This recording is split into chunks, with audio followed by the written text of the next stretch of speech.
Oke, assalamualaikum warahmatullahi wabarakatuh. Pada pertemuan hari ini kita akan mempelajari tentang penguatan ekonomi maritim dan agrikultur Indonesia. Nah, mengapa? Karena kita sudah mempelajari mengenai perdagangan antar daerah dan perdagangan antar negara. Nah, untuk mendukung perkembangan perdagangan tadi, perlu dikembangkan sektor yang potensial untuk mendukung perdagangan. Nah, sektor yang paling potensial di Indonesia adalah sektor maritim dan agrikultur. Tahukah kamu bahwa sekitar 75% wilayah Indonesia terdiri dari wilayah lautan atau perairan? Nah, karena itulah Indonesia seringkali disebut sebagai negara maritim. Nah, karena hampir semua wilayahnya itu terdiri dari lautan atau perairan. Yang kedua, Indonesia merupakan negara peringkat kedua dalam produksi perikanan tangkap dan peringkat keempat dalam produksi perikanan budidaya. Nah, laut Indonesia sendiri begitu luas sehingga memiliki perikanan yang begitu banyak, jenis ikan yang begitu banyak. Nah, sedangkan Indonesia juga termasuk negara kedua dalam hal banyaknya jumlah kapal. Nah, kita tahu bahwa Indonesia juga merupakan negara kepulauan serta negara maritim yang terbesar. Oleh karena itu, alat transportasi yang sering digunakan adalah kapal. Nah, itu artinya Indonesia memiliki banyak sekali sumber daya alam yang sangat berpotensi untuk meningkatkan perekonomian Indonesia.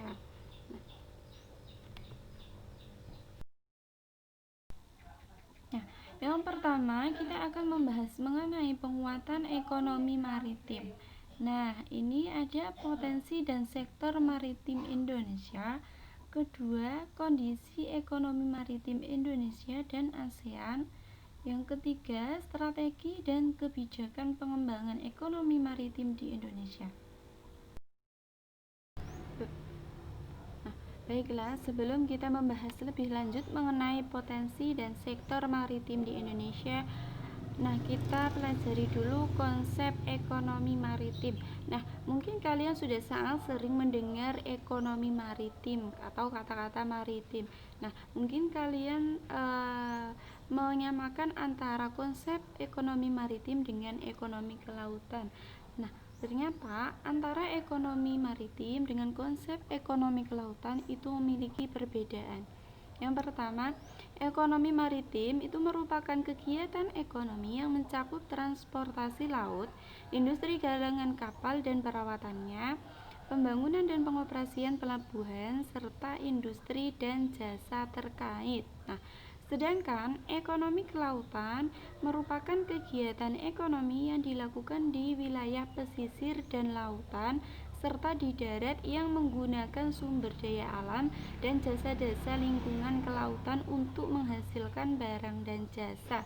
Nah, bagaimana bisa membedakan antara ekonomi maritim dengan ekonomi kelautan? Nah, intinya ekonomi maritim itu kegiatan ekonomi yang bertumpu pada sektor kelautan saja. Misalnya transportasi laut. Nah, itu kan sangat erat sekali hubungannya dengan laut, sangat dekat dengan laut. Nah, sedangkan ekonomi kelautan itu bisa saja kegiatan ekonomi yang dilakukan di daratan namun menggunakan sumber daya alam yang berasal dari laut. Nah, sektor maritim Indonesia ada apa saja? Yang pertama, sektor pelayaran. Nah, sektor pelayaran ini sesungguhnya adalah sektor yang paling strategis dan potensial untuk memajukan perekonomian maritim Indonesia. Mengapa? Karena kita tahu bahwa Indonesia merupakan negara maritim terbesar di dunia, sehingga industri galangan kapal ini harusnya menjadi industri yang cukup berkembang. Namun kenyataannya tidak demikian. Nah, jika ditinjau dari daya saingnya, pangsa muatan armada kapal nasional masih tergolong rendah. Ya, kemudian dari segi sistem pelabuhan, Indonesia masih menjadi cabang dari pelabuhan-pelabuhan di negara lain, misalnya di Singapura. Yang kedua ada sektor perikanan. Nah, laut Indonesia sendiri begitu luas sehingga ikan yang berada di dalamnya juga beraneka ragam. Nah, beberapa ikan memang tidak dimiliki oleh laut yang ada di negara lain, sehingga ini bisa menjadi komoditas ekspor, komoditas khusus bagi Indonesia untuk diekspor. Nah, yang ketiga adalah sektor pariwisata bahari. Nah, sektor pariwisata bahari ini mempunyai efek yang begitu banyak. Nah, seperti halnya menyerap tenaga kerja, meningkatkan pendapatan masyarakat, hingga mendatangkan wisatawan yang berasal dari luar negeri. Nah, dengan demikian, dari sektor pariwisata bahari ini, Indonesia bisa menambah devisa negara. Nah, ada banyak sekali sektor pariwisata bahari seperti halnya wisata pantai, wisata bawah laut, snorkeling, dan sebagainya.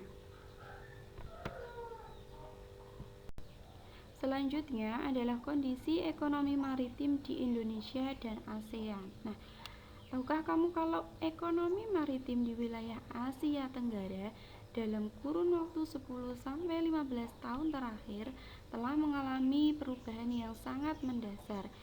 Itu kenapa? Karena negara-negara kawasan ASEAN memiliki letak yang strategis. Hampir semua negara kawasan ASEAN memiliki wilayah teritorial berupa lautan. Nah, ini kecuali Laos. Laut sendiri itu memiliki potensi yang sangat bagus untuk meningkatkan perekonomian karena sumber daya atau kekayaan yang ada di dalamnya itu sangat banyak jika bisa menggali secara maksimal dan memanfaatkannya dengan baik. Nah, dengan begitu, laut merupakan tempat penggalian sumber daya alam yang akan digunakan untuk menunjang pertumbuhan ekonomi Indonesia maupun ASEAN. Selanjutnya adalah strategi dan kebijakan pengembangan ekonomi maritim di Indonesia. Nah, apa sih kebijakan pemerintah untuk mengembangkan ekonomi maritim di Indonesia itu? Yang pertama, ada mempercepat pengembangan infrastruktur dan ketersambungan maritim. Nah, Indonesia sendiri memiliki banyak sekali pulau yang dihubungkan oleh lautan. Nah, untuk menghubungkan satu pulau dengan pulau yang lainnya itu dibutuhkan infrastruktur yang memadai, seperti halnya pelabuhan, kemudian alat transportasi dan juga jembatan. Nah, agar perekonomian maritim Indonesia itu lebih merata antara satu pulau dengan pulau yang lainnya itu dibutuhkan pengembangan infrastruktur tadi yang memadai jelas. Yang kedua adalah menyambut ASEAN Connectivity dengan memaksimalkan pelabuhan internasional yang ada. Nah, apa itu ASEAN Connectivity?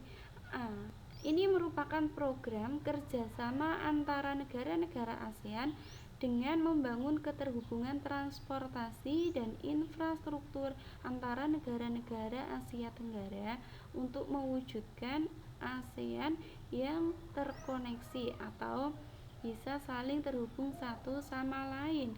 Nah, bagaimana Indonesia menyambut itu? Jelas Indonesia memaksimalkan pelabuhan terbesar yang sudah dimiliki seperti halnya pelabuhan di Sumatera Utara, pelabuhan Tanjung Priuk di Jakarta, pelabuhan Perak di Surabaya, dan pelabuhan yang ada di Kalimantan maupun Sulawesi. Yang ketiga adalah pemberdayaan nelayan Indonesia. Nah, dengan cara memberi fasilitas khusus bagi nelayan Indonesia ya untuk mengembangkan potensi maritim Indonesia.